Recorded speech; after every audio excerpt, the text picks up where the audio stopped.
সুপ্রিয় দর্শক, আসসালামু আলাইকুম। নিউজ বাংলা আপনাদের স্বাগত জানাচ্ছি। আমি মোহাম্মদ জিয়াউদ্দিন। দর্শক, জুলাই আগস্ট গণ অভ্যুত্থানে নিহত শহীদদের পরিবারের স্বজনরা জানিয়েছেন যে আগে বিচার হোক, পরে নির্বাচন। কিন্তু কিছু কিছু রাজনৈতিক দল চাচ্ছেন যে আগে নির্বাচন হোক, পরে বিচার।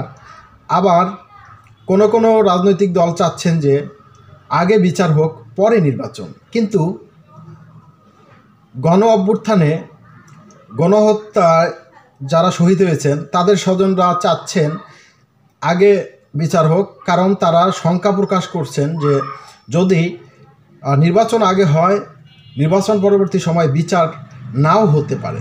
দর্শক, খবরে বলা হয়েছে যে জুলাই আন্দোলনে নিহত আহতদের মায়েরা বলছেন, আমাদের সন্তানদের হত্যাকারীদের বিচার আগে পরে নির্বাচন, বিচার না হওয়া পর্যন্ত কোনো নির্বাচন আমরা মানি না।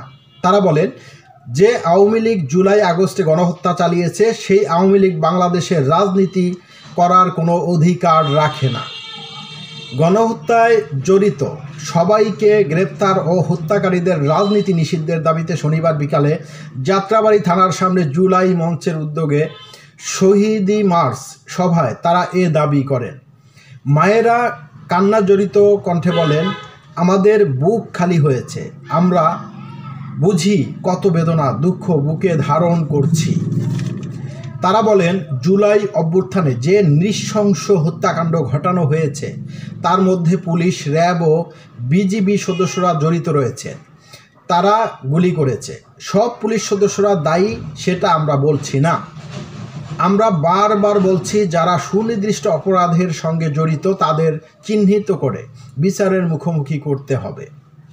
তারা আরও বলেন, জুলাই গণহত্যায় জড়িত এমন অসংখ্য আসামি এখনও আটক হয়নি। আমাদের আহ্বান থাকবে জুলাই গণহত্যার বিচারের কার্যক্রমের গতি বাড়ানোর। এ সময় শহীদ মেহেদী হাসানের মা পারভিন আক্তার, শহীদ শাকিলের মা হেলেনা বেগম,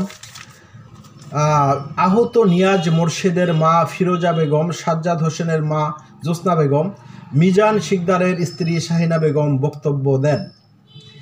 জুলাই মঞ্চ প্রতিনিধি সাকিব হোসেন বলেন, বাংলাদেশের মানুষ এখন ২৪-এর গণহত্যা সহ ও বিগত ১৬ বছরের গুম, খুন, ক্রসফায়ার, আয়নাঘরের হোতাদের বিচার চায়। বিগত সময় হওয়া ৩টি গণহত্যাকে পিলখানা, শাপলা চত্বর ও গণ অভ্যুত্থান সংঘটিত অগ্রাধিকার দিয়ে বিচারের রায় প্রত্যাশা করছে জনগণ। তিনি বলেন, বিগত ১৬ বছরের দুঃশাসনে দেশের মানুষের মানবাধিকার লঙ্ঘন ও গণহত্যা চালানোর অভিযোগে তৎকালীন ফ্যাসিস্ট সরকারি দল আওয়ামী লীগের রাজনীতি নিষিদ্ধ দেখতে চায় জনগণ। সুনির্দিষ্ট অভিযোগের ভিত্তিতে আন্তর্জাতিক অপরাধ ট্রাইব্যুনালের অধীনে যেসব গণহত্যাকারী ও অপরাধীদের বিচার চলছে, অনতিবিলম্বে তাদের বিচার কাজ শেষ করে রায় ঘোষণার দাবি জানাচ্ছে জুলাই মঞ্চ। বাকি অপরাধীদের গ্রেফতার, দ্রুত সময়ে পরোয়ানা জারি ও আদালতের মুখোমুখি করতে হবে। জুলাই মঞ্চের আরেক প্রতিনিধি আরিফুল ইসলাম তালুকদার বলেন, ছাত্র জনতার গণ অভ্যুত্থানের মাধ্যমে আমরা নতুন বাংলাদেশ পেয়েছি, অথচ যাদের জীবনের বিনিময়ে আজকের এই বিজয়, তাদের হত্যার বিচার হচ্ছে না এখনও।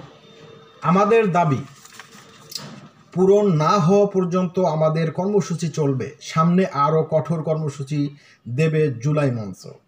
দর্শক, ভালো থাকবেন। আল্লাহ হাফেজ।